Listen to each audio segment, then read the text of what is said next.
and welcome to a little video about Target 5A where I'm going to introduce you to systems of equations. Now systems of equations are two or more, but we're just going to look at two, equations that have two unknown variables. So there are two things in a word problem or situation that we don't know and that we're trying to find out. So what we're going to do first is we're going to take a look at a couple of situations and write some systems for them. And then we'll start looking at how to solve them, but let's start with the word problems. Alright, number one. The Morton soccer team sold 500 tickets. Each adult ticket cost $12 and each student ticket cost $7. They made a total of $4,495. Let's write a system of equations that models the real world situation. Well, what do we know? We know how many tickets, we know how much the tickets cost, and we know how much money was paid. Okay, well, what kind of tickets were sold? Two types, adult tickets and student tickets. We don't know how many adult tickets and how many student tickets were sold. So, those are two unknowns. Let's write that down. I personally like using X and Y, so that's what we're going to do. I'm going to write that X equals adult tickets and that Y equals student tickets. And yes, for every system of equations where we have a word problem, we have to define our variables. Okay. Well, first let's talk about the total amount of tickets. There were 500 tickets. What were the tickets made up of? Well, adult tickets and student tickets. Adult ticket X and is plus Y for student ticket is a total of 500. And this is total tickets. We also know how much money they made. So the total, total profit, because that's how much they made. How much did the adult tickets cost? Well, they cost $12, so 12x. Student tickets were 7, so 7y, and that equals 4,495, which is the total profit. Fantastic. Onwards we go. Number 2. Miss Gooman bought her first hour donuts and hot chocolate. Each donut was 75 cents, and each cup of hot chocolate was $1.40. Her total, before tax, comes to $43.20. She bought a total of 42 items. Write a system of equations that models this real-world situation. Don't solve. Okay, well, what do we know? We know that Miss Gooman bought donuts and hot chocolate. We know how much they cost and how much she paid. We also know how many. What we don't know is how many donuts and hot chocolates specifically. We just know how many things. So that's our variables. I'm going to say that X equals donuts. And I'm going to say that Y is hot cocoa. Is that, I have room. Let's write chocolate. Okay. So, how many, excuse me. The first thing that the problem tells us is how much each cost. So let's write an equation about how much money she paid. She paid 75 cents per donut, so 0.75x plus $1.40, so 1.40 y for hot chocolate, and she paid equals $43.20. So this is total cost. We also know how many items she bought. Well, she bought donuts, so X, plus Y, so donuts and hot chocolate, equals 42. Total items. Alright?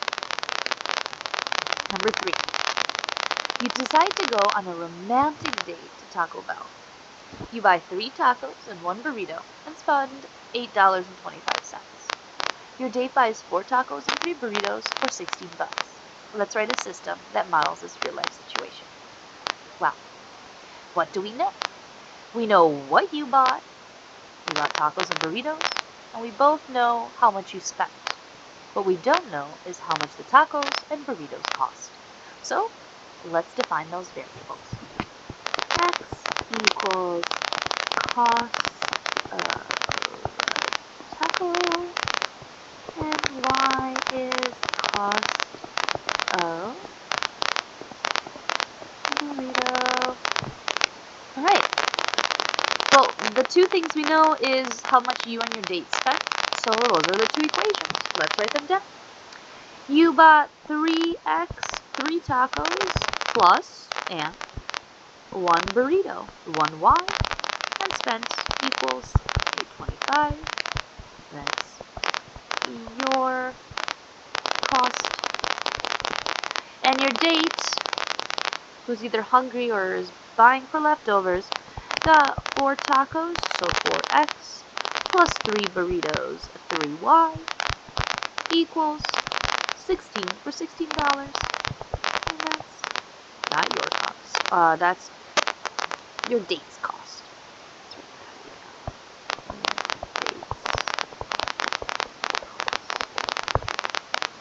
Sweet. Number 4. You and your brother go to Foot Locker and buy some sneakers. You buy 3 pairs of shoes and 2 pairs of socks and spend 78 bucks. Your brother has 2 pairs of same shoes as you and 2 pairs of the same socks. He spends $60. Write a system of equations that models this real-world situation. Well, what do we know? We know how much money you spent and the type of items you bought. We know how much your brother spent and the type of items he bought. We just don't know how much shoes cost and how much socks cost. Those are our variables. So let's say X is cost of shoes and Y is cost of socks. Let's write an equation about your spending and your brother's spending. Okay, let's start with you. You bought 3 shoes, so 3x, plus 2 socks, so 2y, equals 78. Your cost.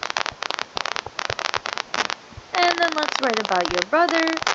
2x plus 4y, so 2 shoes plus 4 socks, equals, because he spent 60 bucks.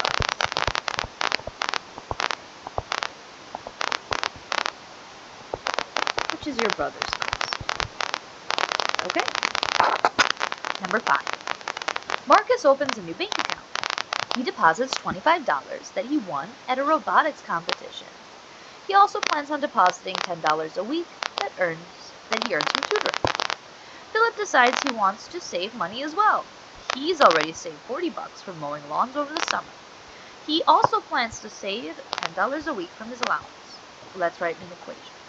Let's write a system of equations. Right, well, what do we know? We know that Philip and Marcus want to save money. We also know that they're going to deposit $10 a week. So, what do we not know? We don't know how much they're going to end up saving, and we don't know how many weeks they're going to save for. So, let's do X equals weeks, and let's say Y equals total save. Alright, we got 2 people here. We got Marcus and Philip. Let's write an equation about each. Let's start with Marcus.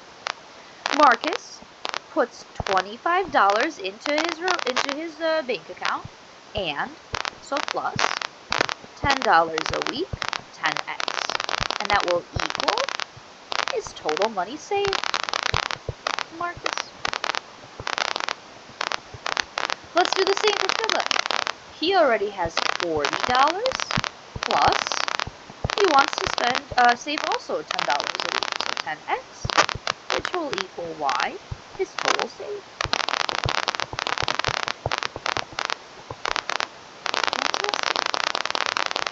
Number 6. Rachel needs to print some of her digital photos and is choosing between Lightning Fast Photo and Snappy Shots.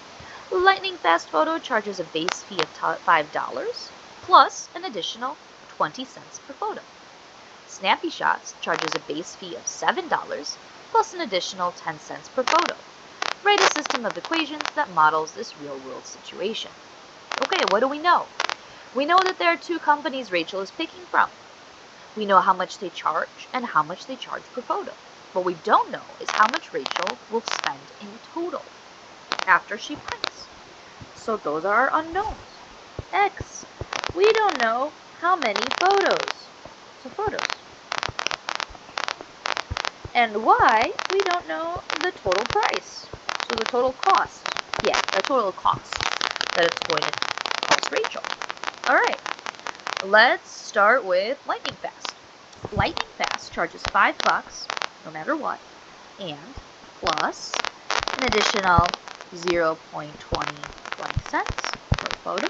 So X equals Y, her total cost. I'm just going to write Lightning. Let's do the same thing for Snappy Shots. Snappy Shots asks for $7 plus, I don't like how that's going to do this. 7 plus 10 cents per photo, so 0.2x equals Y, the total cost for Snappy Shots. Fantastic. We will learn how to solve all of these. The first step to solving systems of equations is by graphing them. That's what we're going to do first, and then we'll get into some more of that algebra. So let's look at some graphing. Before that, my bad, I got so excited. The graphing is here, but we need to look at number 7 first. A system of linear equations is defined as a set of two or more linear equations in the same variable. A solution is an ordered pair, x comma y. And when we graph it, that's where the two lines intersect. Now here, all of these word problems, they had x's and y's. We would solve them to find x and y. And what else has x and y? Graphs. And that's why we think of them as ordered pairs. Now for number 7, what I want to do is first just check if an ordered pair works. So we're making sure an ordered pair is actually the solution to the system of equations. So we're going to do some substituting. And this is what I mean. In an ordered pair, it's x and then y. So what we're going to do is we're going to substitute both x's with 3 and both y's with 4. Both equations need to hold true. Let's start with the first one. X plus y equals 7. Okay. So let's start with x. X is 3 plus y, which is 4, plus y, which is 4. Does 3 plus 4 equal 7? Yes. It works for the first one. We need to try it with the second one. X minus 2y equals negative 5. So let's start with x. I'm going to replace x with 3 minus. I can't replace some numbers, so 2 just stays 2. Now, I need to replace y. And in order to replace it, I don't just write a number instead. Negative 2y is negative 2 times y. Another way to write times is with parentheses. So I'm going to replace y with parentheses next to that. Minus 2. So 4. Okay, well let's see. 3 minus 2 times 4 is 3 minus 8, which is negative 5. It works. So, for number 7a, we can say yes. Oh, whoops. I'm trying to zoom out, hoping it would let me zoom out, but just being a little stubborn. There we go. Yes. Okay. Let's try letter B. Same idea. Let's plug in -5, 2 and see if it works. Okay. Let's start with that first one. Y equals -x minus 3. I'm going to replace the x with -5. Whoops. With -5. And the y with -3. Sorry, with 2. Let's do it. 2 equals -5 minus 3. Okay, gotta be careful. If there's a negative in front of x, that's an invisible -1. So there's a -1 right there. Well, let's see. -1 times -5 is +5. +5 minus 3 is 2. It works. Let's try the second one. Y equals 3x plus 10. So first we're going to replace the x with -5, and then we'll replace our y with 2.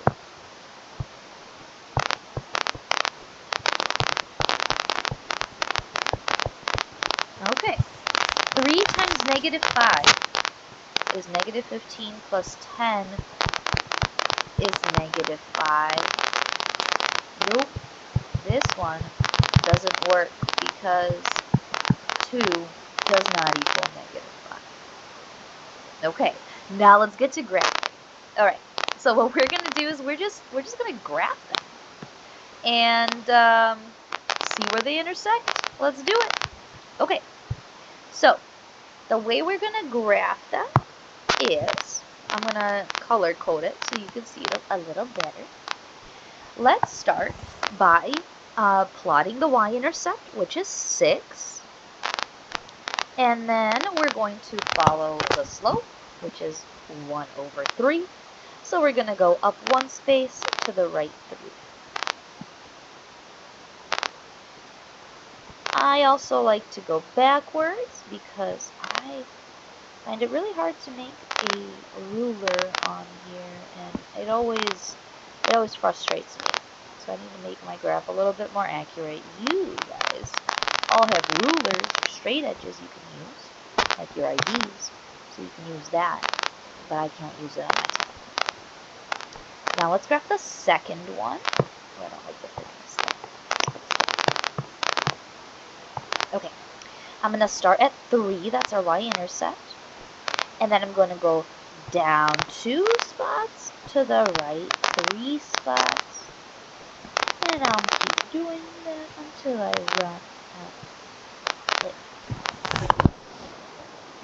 run out of room. And, whoops, I'll also go the opposite direction. You can use a straight edge.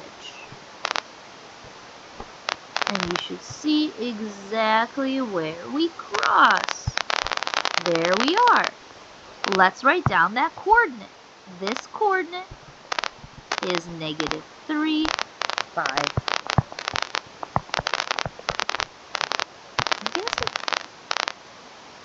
Let's try that again in this one.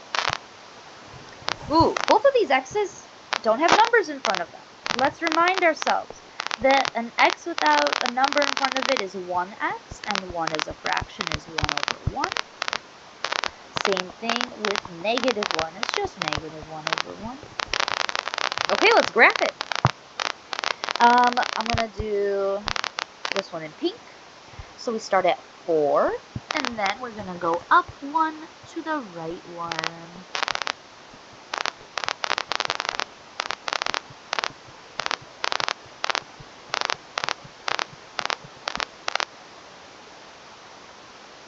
Beautiful. Then let's start with the second one at +8.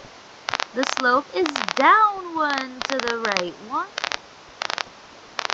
And you should see where they cross. We're just going to pretend my lines are nice and straight. Okay, let's see. That point is 2, 6. I think let's try letter E, where we're going to, we got whole numbers here, so remember, when we have a whole number, this is actually 2 over 1x, and negative 2 over 1x. Okay? All whole numbers have a denominator of 1, a little bottom of 1. Let's graph and see where they intersect. Okay, we start at 2, up 2 to the right 1.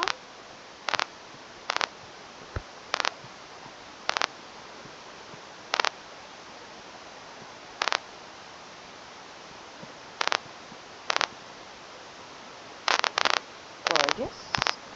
Now let's try the next one. Start at 6, then down 2 to the right 1. Oh, that was easy to see where they cross. Alright, they cross at 1, 4.